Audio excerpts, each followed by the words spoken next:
Elle a rejoint le panthéon des stars francophones ovationnées en Russie. Après Mireille Mathieu et Patricia Cass, Lara Fabian met elle aussi le feu au Kremlin. Adulée par des milliers de fans. Pour moi, c'est quelqu'un qui a une voix d'ange. Elle a reçu un don de Dieu pour chanter et offrir aux gens du bonheur et de la chaleur. Invitée sur les plateaux de télévision.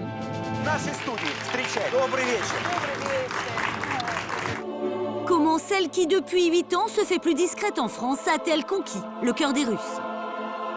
Et en me retrouvant ici, j'ai retrouvé une sorte de douceur avec la musique, une sorte de grand amour à nouveau. Nous avons accompagné Lara Fabian lors de son dernier concert à Moscou. Je t'aime comme ça.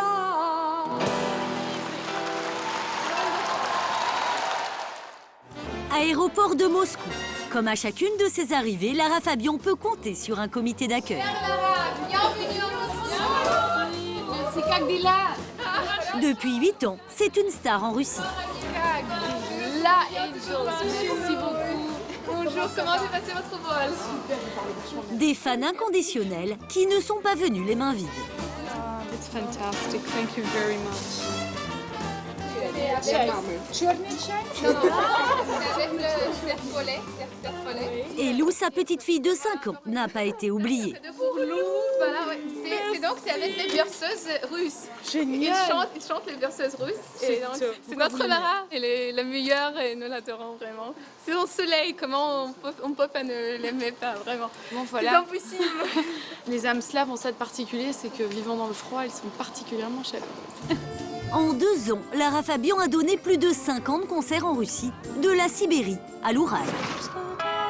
Demain soir, elle va se produire pour la 10e fois au Kremlin, devant 6000 spectateurs.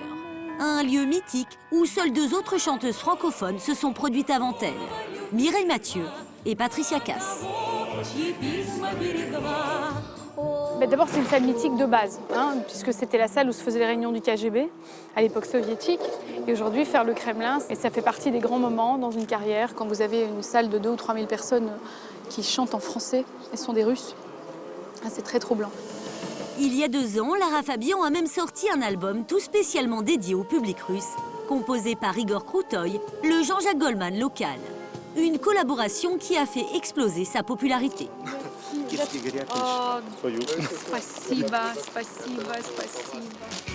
Star en Russie, Lara se fait plus rare en France. Pas d'album original depuis 8 ans. Pour autant, la chanteuse se défend d'être allée chercher le succès ailleurs. C'est très rigolo parce que les gens pensent souvent que parce que tu es absente, il se passe un trou dans le pays où tu étais. Mais en fait, simultanément, la porte s'est ouverte ailleurs. Et en me retrouvant ici, j'ai retrouvé une sorte de douceur avec la musique, une sorte de grand amour à nouveau.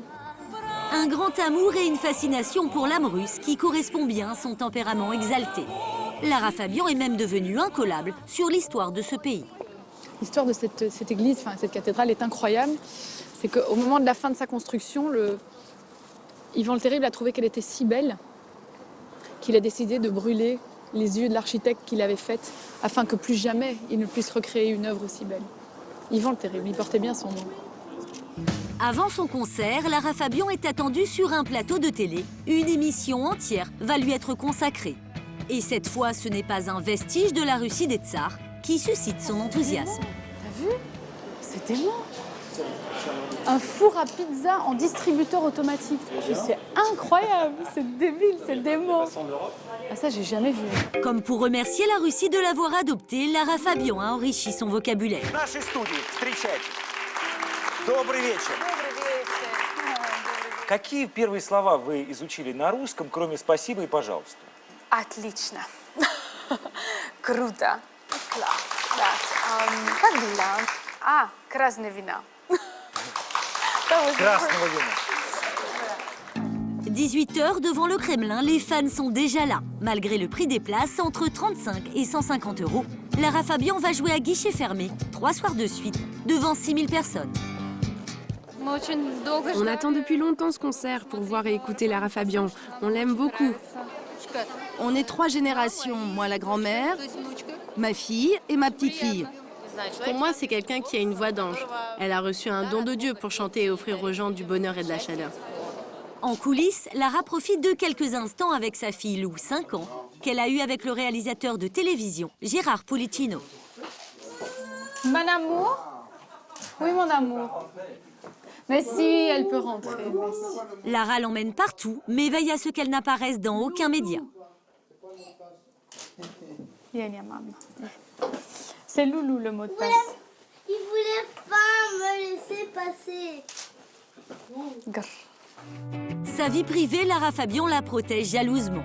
Séparée du père de sa fille depuis quelques mois après 7 ans de vie commune, elle a tenu à annoncer elle-même sa rupture sur un réseau social. Vous avez annoncé votre séparation à vos fans sur Facebook. Pourquoi? Pour ne pas se faire piller l'information, tout simplement. Pour faire en sorte que dans le plus grand respect de Gérard, de Lou et de moi-même, on puisse dire les choses avec la plus grande simplicité parce qu'on connaît, sinon, pour l'avoir déjà vécu, les dérapages auxquels ça peut donner lieu, ce genre d'information, si on ne la gère pas soi-même. Avant de monter sur scène, dernière vocalise.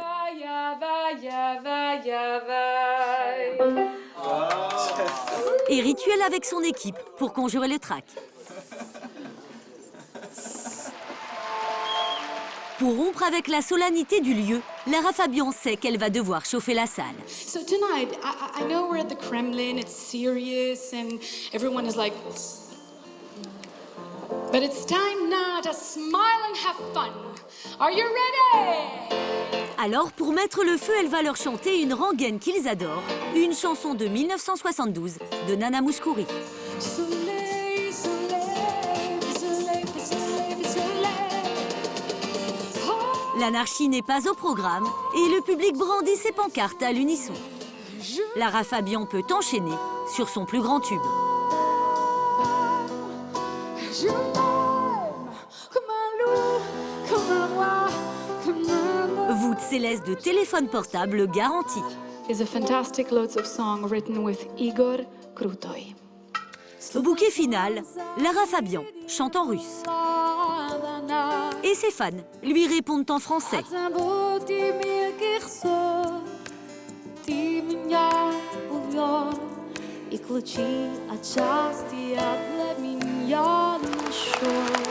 Une belle aventure qui touche à sa fin. En avril, Lara Fabian sortira un nouvel album en France avant d'enchaîner sur une tournée de 100 dates qui l'amènera 7 fois jusqu'à New York.